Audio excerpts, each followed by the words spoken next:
Iginiit ni House Speaker Martin Romualdez na hindi minadali ang paghahain ng impeachment complaint laban kay Vice President Sara Duterte.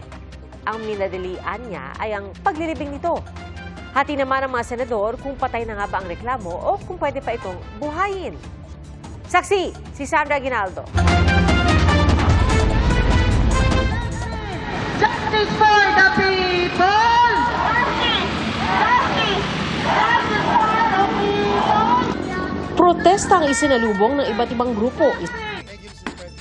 Isang araw pagkatapos i-archive ng Senado ang Articles of Impeachment laban kay Vice President Sara Duterte.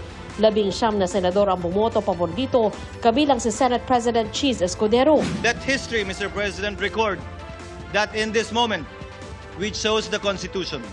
We chose the rule of law by defending the integrity of the Supreme Court and maintaining the system of checks and balances under our Republican system of government. To the House of Representatives, I say, do not allow yourselves to be used for the blind hatred and ambition of a few who did things haphazardly, gravely abused their discretion, and violated due process rights under the Constitution. The Senate is not your playground. Nagpasaring pa si Senadora Amy Marcos nang ipaliwanag ang kanyang boto. Kesa inaatupag ninyong palitan ang pinili ng taong bayan, binoto at minahal. Bakit di nyo nalang palitan ang tao, kayo naman lang ang pumili? Ayaw paawat ng iba sa kaka-flex. Ano kaya kung yung speaker nyo na lang ang paltan nyo? Naging tagabantay na lamang sila ng humihiyaw na dambuhalang sanggol. Ginawa ng bonjing na armas ang impeachment. Bumoto rin pabor sa pag-archive si Senador Erwin Tulfo pero may hamon siya sa bise. Ang boto kong ito ay hindi para iabsuelto si VP Sara Duterte.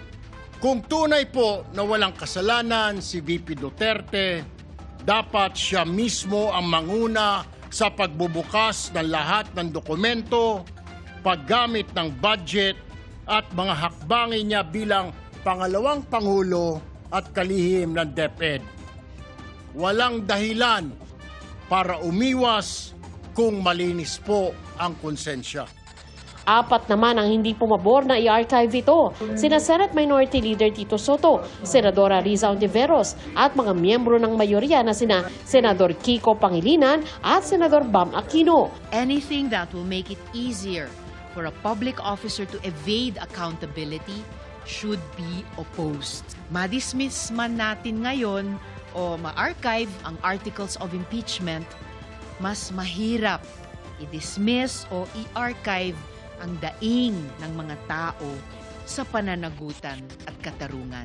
Ang boto na no ay hindi nangangahulugan na hindi natin nirerespeto ang pasya o kapangyarihan ng Korte Suprema. Lalo-lalo na't hindi pa ito pinal. Hintayin lang ang final decision. Kung tutuusin, kung hinintay lang natin ang final decision, hindi tayo nagpasya at wala tayong ginawa na mga hakbang out of respect dahil nga pending pa. Wala tayong nilabag sa pagiging immediately executory ng desisyon. Kaya kataka-taka kung bakit kailangan magkaroon ng archiving. Nag-abstain naman si Senador Panfilo Lacson. I would rather wait, not preempt, the final ruling of the High Court. In-archive ito ng Senado alinsunod sa ruling ng Korte Suprema na null and void ang Articles of Impeachment sa simula pa lamang dahil labag ito sa 1-year bar rule at may mga hindi nasunod sa proseso ng Kamara. Ano nga bang ibig sabihin kapag sinabing ng archive ang Articles of Impeachment? Ayon sa ilang senador, para itong itinabi na pwedeng ilabas o buhayin muli. Pero para naman sa iba, mistulang patay na ang impeachment. I know for a fact, once it is archived, it is dead. Yes, it's dead, but it's not really buried. But yes, it's dead. in effect, because it's in the archive, but sabi nga ni Justice Ascuna, pwede na mahugutin pa ulit kung magbago ang Korte Suprema. Pag in-archive, kahit hindi pa patay, napakahirap ilabas sa archives. Kailangan pa mag-majority vote. Pag sinabi ng Korte Suprema, we are reconsidering the decision. Di bubuhayin uli. Napakasimple naman nun eh. Ang pag-archive ng Senado sa articles of impeachment, binatikos ng ilang kongresista. Hindi po ibig sabihin dahil immediately executory, final na.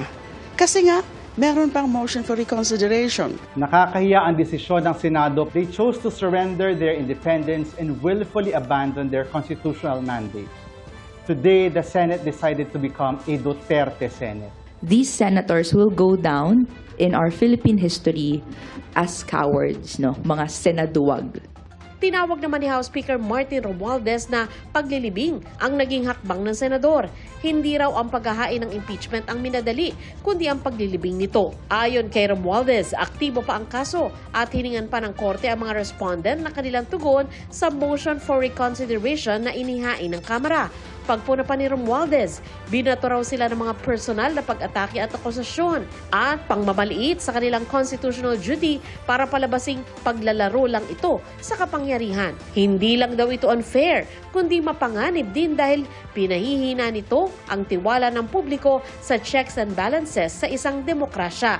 Pinalagan din ng ibang kongresista ang payag ng ilang senador na pamumulitika at pagkontra lang kay Duterte ang impeachment. The family name is just accidental.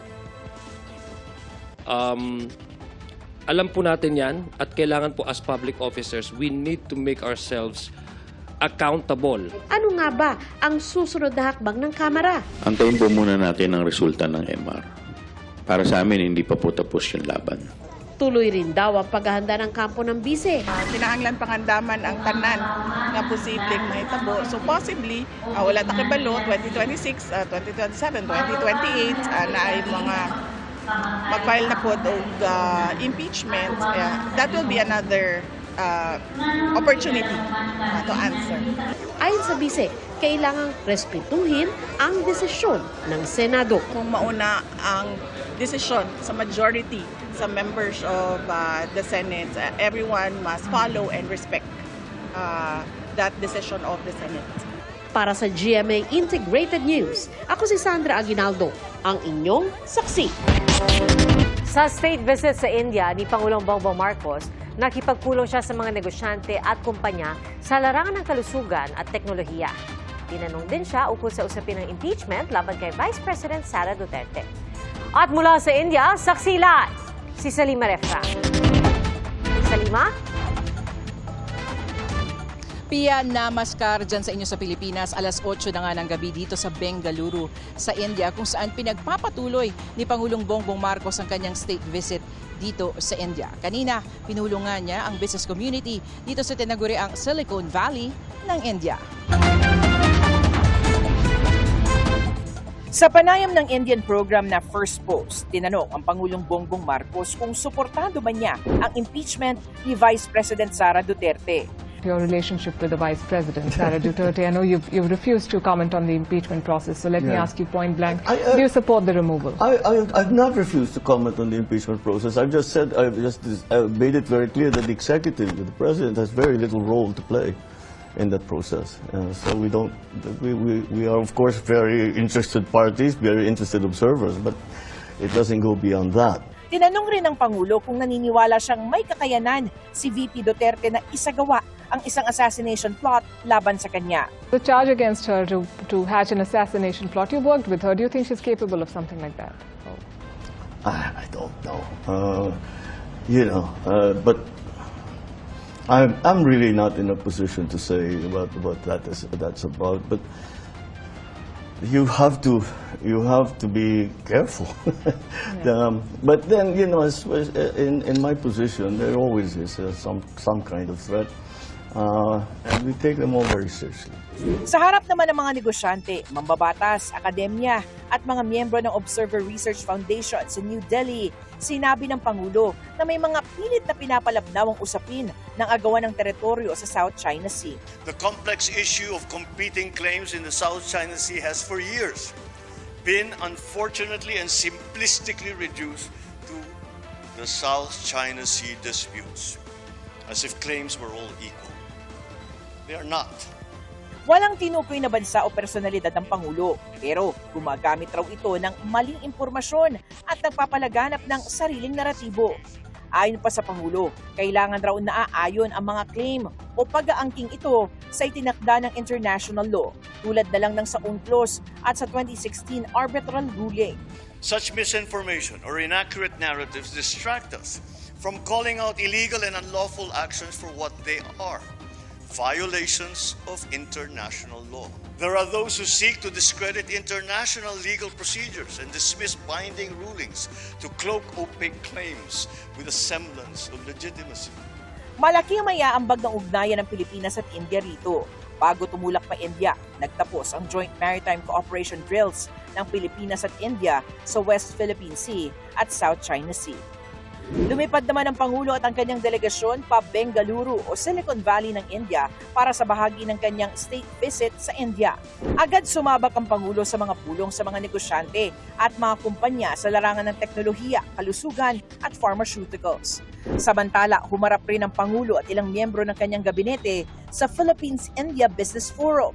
18 business agreements sa pagitan ng Pilipinas at mga Indian companies ang pinirmahan sa kasagsagan ng state visit ng Pangulo sa India.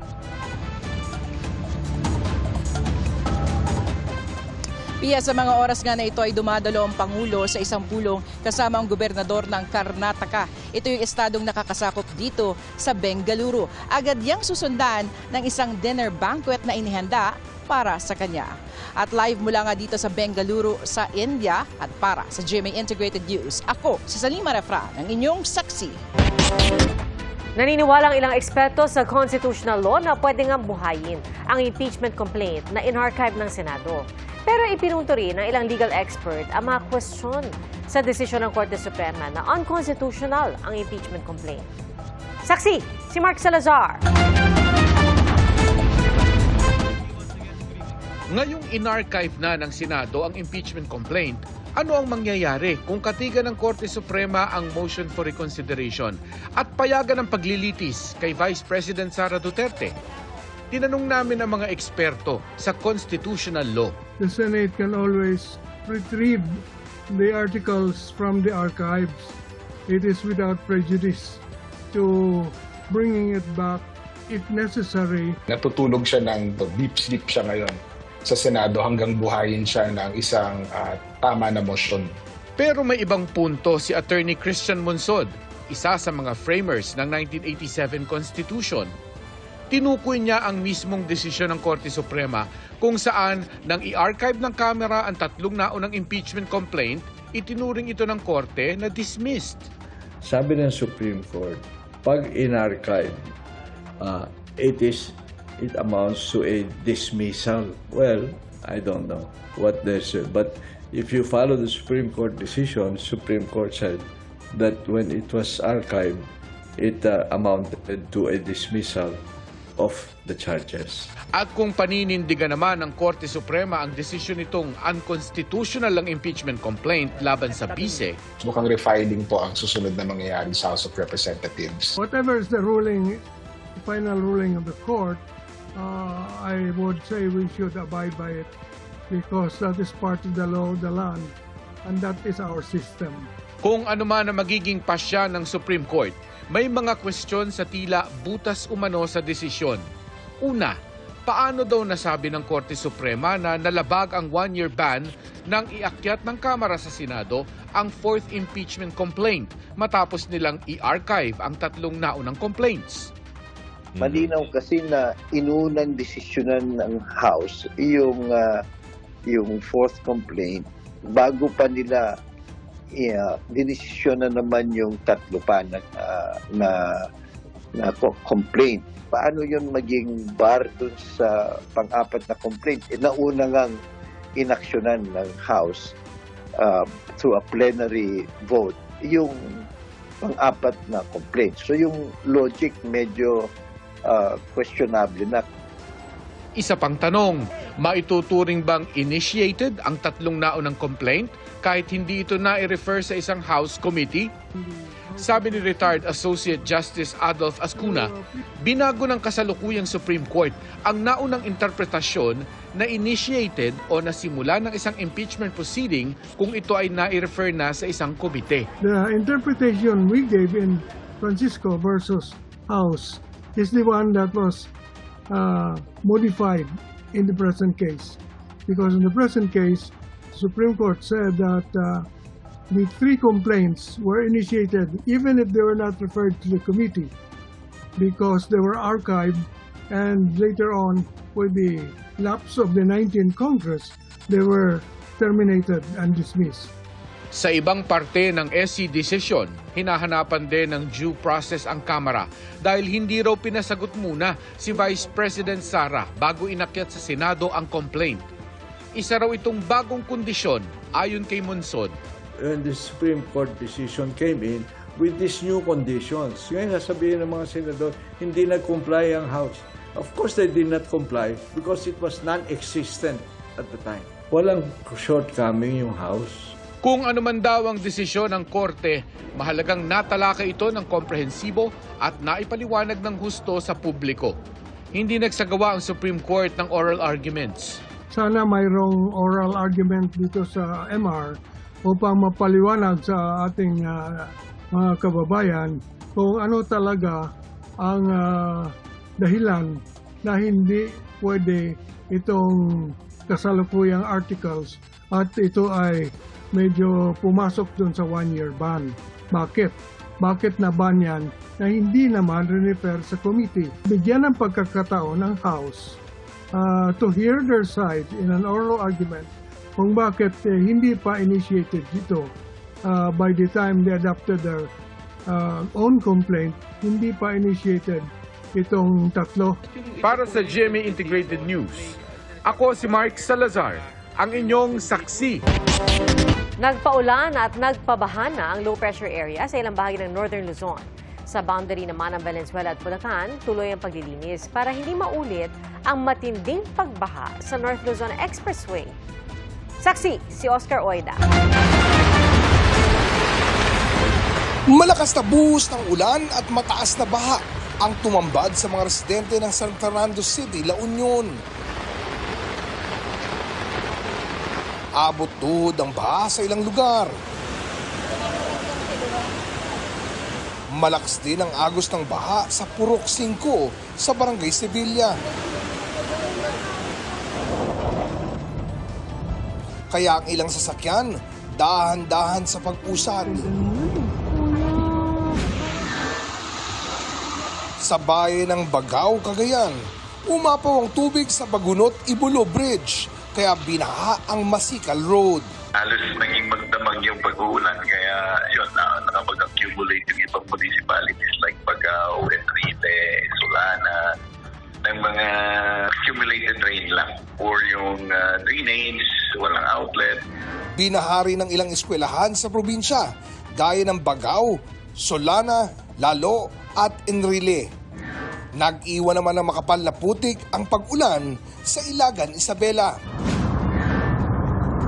Stranded naman ang mga motorista sa bahagi ng Pansyan Road sa Pagudpod, Ilocos Norte dahil sa ragasan ng tubig mula sa katabing bundok. Ang ragasan ng tubig may kasamang mga bato kaya naging delikado ang pagdaan.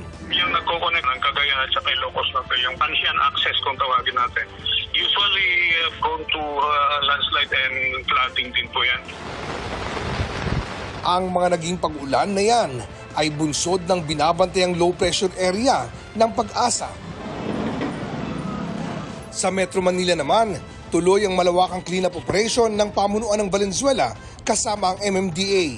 Ang paghukay at pagsako ng mga dumi sa ilog, ginamitan ng mga backhoe on barge. Una nilang nilinis ang Kaingin Bridge na nasa hangganan ng May Kawayan, Bulacan at Valenzuela. Dito kasi bumabara ang sangkatutak na basura na nagre-resulta sa pagbaha sa lugar, pati sa North Luzon Expressway o NLEX. Nagsimula pa raw nitong Hunyo ang paghakot ng basura. Tigit na 8,100 cubic meters, imagine nyo, ng basura, water lily ang nakuha po ng equipment ng Valenzuela. Just to give you an idea, 450 trucks na po ang pinull out natin. Galing pa lang sa isang lugar. Malaki ang maitutulong yan sapagkat alam naman natin na pag nabarahan dito ang tubig, may ipit at magkakos din ng flooding sa NLEX. Hindi lang sa NLEX, kundi iba pang parte ng Metro Manila. Bukod sa pagtulong sa paglilinis, ang operator ng NLEX na Metro Pacific Tollways Corporation, sinabing may gagawin din daw silang malaking cistern sa lugar. Posible raw itong pag-imbakan ng tubig ulan bago pa man ito maging sani ng pagbaha. Kung alam ninyo yung na meron dyan sa Bonifacio Global City na nasa may Burgos Circle, kokopyahin ho natin yung modelo na yon. We will have bigger capacity now. Kasi nagbabago, may climate change, mas malaki na ho ang nagiging epekto nito sa ating expressways at hindi lang naman sa expressways natin. Kabuuan na yan binabaha na yung buong Metro Manila. Para sa GMA Integrated News, ako si Oscar Oid, ang inyong saksi. Nauwi sa tagaan ng inuman sa Naawan, Misamis Oriental. At ayon sa mga pulis, dead on the spot ang mga biktimang magbayaw. Sugatan naman ang suspect matapos umunong mataga ng isa sa mga biktima. Base sa investigasyon, nag-inuman ng 3 sa bahay na isa sa mga nasawi, pero nagkaroon ng bangayan hanggang sa umabot sa pisikalan. Dito na nataga ng isa sa magbayaw ang ulo ng suspect. Umuwi ang suspect para kumuha ng itak, saka binalikan ng magbayaw at pinagtataga rin. Ayon sa pulisya, wala namang alitan noon ang mga biktima at suspect, kaya posible nangyari ang krimen dahil sa sobrang kalasingan. Posible maharap sa kasong murder ang suspect. Wala pa siyang pahayag, gayon din ang pamilya ng 2 biktima. Nakatakdang magpulong sa mga susunod na araw sina US President Donald Trump at Russian President Vladimir Putin. Sa France, patuloy ang pag-apula sa pinakamalaki nilang wildfire sa loob ng halos 8 dekada. Ating saksihan. Nilalabanan ngayon sa France ang pinakamalaki nilang wildfire sa loob ng halos 8 dekada. 16,000 ektarya ng gubat at mga komunidad ang nasunog sa southern France, malapit sa border ng Spain. Mas malaki pa ang nasunog na lupain kaysa Paris. 1 ang patay at 3 ang nawawala. 2 naman ang nasa kritikal na lagay, kabilang ang 1 bumbero. Mabilis na kumalat ang apoy dahil sa malakas na hangin at tuyong kagubatan, matapos sa ilang buwang tagtuyot sa lugar. Ayon sa Environment Minister ng France, bumagal na ang pagkalat na apoy. Pero hindi pa kontrolado ang sunog na anyay konektado sa climate change. Ayon sa ilang eksperto, dahil umiinit at nagiging mas tuyo ang mga summer sa Mediterranean, tumataas ang tsansa ng wildfire. Kinumpirma ng White House at ng Kremlin na magpupulong sa mga susunod na araw sina US President Donald Trump at Russian President Vladimir Putin. Kasunod yan ng pulong ni Putin at ng kinatawan ni Trump para talakayin ang gera sa pagitan ng Russia at Ukraine. Nauna nang nagbanta si Trump na kung wala mapagkakasunduan ukol sa gera, magpapataw ang Amerika ng bagong sanctions sa Russia at sa mga bansang bumibili ng exports ito.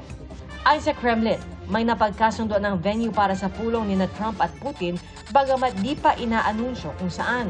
Kung sakali, ito ang magiging unang pulong ng mga leader ng Amerika at Russia mula noong 2021 bago pumutok ang gera sa Ukraine. Dagdag nila, pinalutang ng kinatawan ng Amerika ang posibilidad na magpulong sina Trump, Putin at Ukrainian President Volodymyr Zelensky na gusto ring makapulong si Putin. Pero hindi nagkomento rito ang Russia. Daan-daang lantern ang pinalutang sa Motoyasu River sa Hiroshima, Japan. Nakasulat sa mga lantern ang mga mensahe ng kapayapaan bilang pag-alala sa mga namatay noong ibagsak ang atomic bomb sa Hiroshima 80 taon na ang nakakaraan. Mula 70,000 hanggang 100,000 ang tinatayang bilang ng nasawi noong binagsak ng Amerika ang uranium bomb na Little Boy noong World War II. Nasa 60% lang ng bilang ng ina sa Pilipinas ang pinipili ang breastfeeding matapos manganak. Ayon po yan sa datos ng Philippine Statistics Authority. Nauunawaan ng mga health expert ang mga hamon at ang pinagdaraanan ng mga ina, kaya isinusulong nila ang pangangalaga sa mental health ng breastfeeding mother. Saksi, si Von Aquino. Ang mood disorder na postpartum depression ang kadalasang kinakaharap ng mga inang kapapanganak pa lang. Kaya sa tulong ng mga doktor mula sa Philippine Pediatric Society, Philippine Obstetrics and Gynecological Society at Perinatal Association of the Philippines, ipinaliwanag ang mga sintomas nito. Kabilang dito ang pagbabago ng mood, kawalan ng interes, hirap sa pagtulog, heartache, problema sa pagkain at brain fog. Kaya mainam daw ang regular check-up. Yung pagpapakonsulta po ay napakahalaga. May mga gamot po na pwede naman nating ibigay.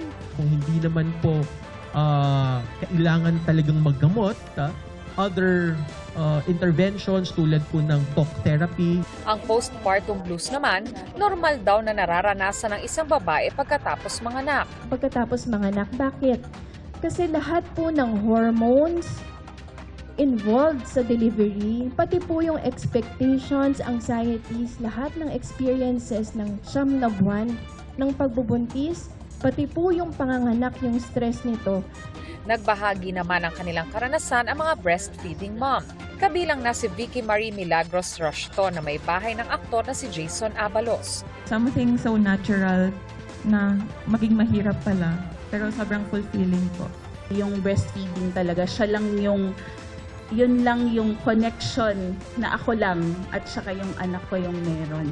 Ayon sa Philippine Society of Newborn Medicine, bagamat marami ang benepisyo ng breastfeeding, mababa ang bilang ng mga inang pinipili ang breastfeeding base sa datos ng Philippine Statistics Authority. Only 60% of mothers initiate breastfeeding after birth, and at 6 months, less than 50% continue to exclusively breastfeed. So as advocates, nasasayangan tayo, di ba?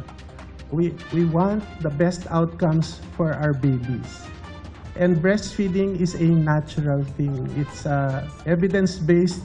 Today, we are creating a safe space for mothers to be heard, for partners to learn, for communities to understand the critical role of mental health in breastfeeding success. Breastfeeding is actually more than just providing a source of nutrition sa ating mga baby. It's the first testimony of a parent's unconditional love. Marami naman daw natutunan ang breastfeeding mom na si Jonalyn de la Fuente mula sa Dialogue. Pwede pala i-continue ang breastfeeding kahit working mom ka. Para sa GMA Integrated News, Von Aquino ang inyong saksi.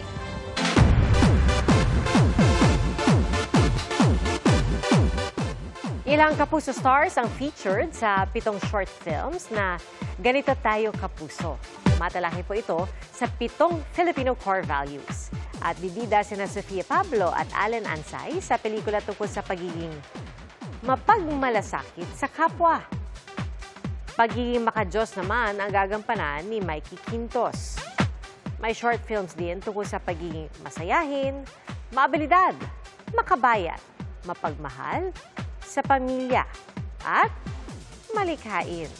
Present ang ilang Kapuso stars sa premiere night at dumalo rin ang ilang opisyal ng GMA Network. Mapapanood ang GMA Ganito Tayo Kapuso sa GTV Blockbuster Blowout sa August 17 sa Trinoma Cinema at pati sa GTV G-Flix, iHeart Movies, Heart of Asia Channel at sa GMA. Ganyan din sa GMA Pinoy TV, GMA Live TV at Kapuso Digital Platforms. Mga Kapuso, maging una sa saksi. Mag-subscribe sa GMA Integrated News sa YouTube para sa iba't ibang balita.